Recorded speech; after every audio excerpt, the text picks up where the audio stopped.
Anybody who does not support the UPC is automatically branded as a guerrilla. The district of Bushenyi, the nearest district to Rwanda, the most affected area, I suppose, has all the executive of DP and UPM in detention. The whole executive is not in the country, it's in Ruzira. People like the General Secretary, Mr. Mukaira, people like the Chairman, Tuguruwayo, those men are in detention now.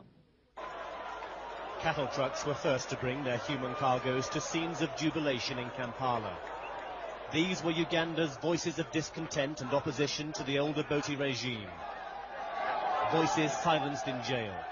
They were locked up, some for 5 years, and held without trial or reason. Their detention could have gone on indefinitely. Excited relatives, many of whom didn't know whether their men were dead or alive, tried to burst through in the scramble to recognize faces. They poured onto the streets of Kampala to freedom, defiant in the belief that their resistance had helped in Obote's downfall. The timing, 2 weeks after the coup, came because there could be no hope of national reconciliation without it.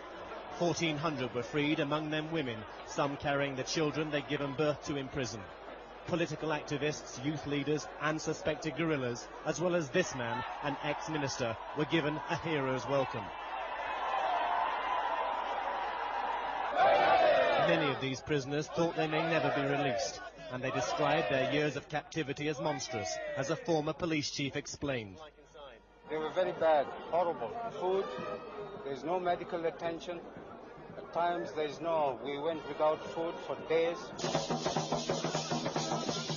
The capital had much to celebrate, and people relaxed for the country's first public gathering under the new military leadership. By agreeing to such an early release, the new head of state, General Tito Okello, may have succeeded in clearing the way for constructive peace talks. People are tired of the bloodshed, tired of seeing their country destroyed by greed and persecution. This day of liberation gives Ugandans new hope that it may be a fresh start. Brent Sadler, ITN, Kampala. My name is Dr. Warren Amara. I was arrested in the mid of November 1982 from theater in one of the hospitals in Kampala.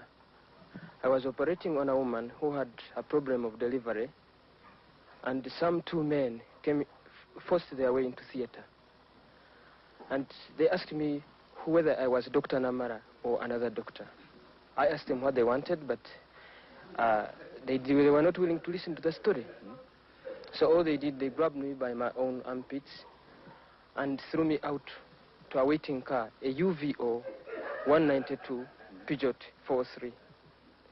And I have never known what happened to the lady I was operating on. I don't know even what happened to the baby, because this was supposed to be a cesarean section.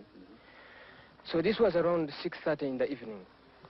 I was taken to Makindye military police, and where I witnessed the most horrifying time in my life. Right? I was given only 5 minutes to give my name, and immediately I was thrown into a cell where I found about 85 civilian prisoners and about 20 soldiers. So inside the cell, I was removed of my spectacles, my shoes taken off, my shirt and my trousers, and I was left with an underpant. And in the middle of the night, I was called out again, beaten, whipped, and asked a number of other questions, some of which I did not understand. They asked me, what do you do? I told them, look, I'm a doctor, a medical doctor. I treat patients. And that's what I do. That's what I have been doing throughout. And they didn't tell you why they arrested you? No, they didn't tell me. But all they were asking me is, they asked me whether I was a guerrilla or not. And I told them, look, guerrillas, when they talk about them in Kampala, they are not in the city, they are in the bush. For hundreds, perhaps thousands of people, a journey along the dusty roads outside Kampala led to certain death. Villagers, through ignorance or fear, never really questioned why the soldiers came to such a remote place so often.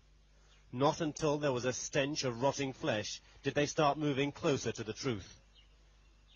Now that there's more freedom to move, we discovered one place of execution.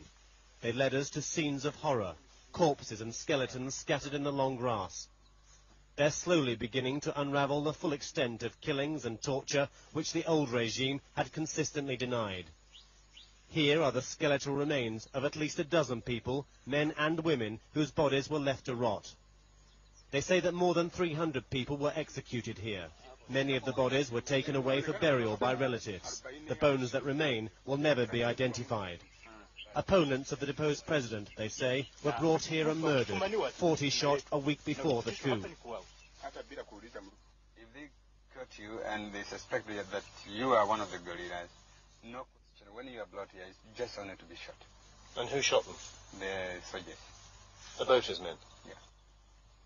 Amnesty International, who were the first to reveal the scale of murders and tortures under Obote's rule, believed that at the worst periods up to 1,000 people a month were being murdered and dumped in remote places like this.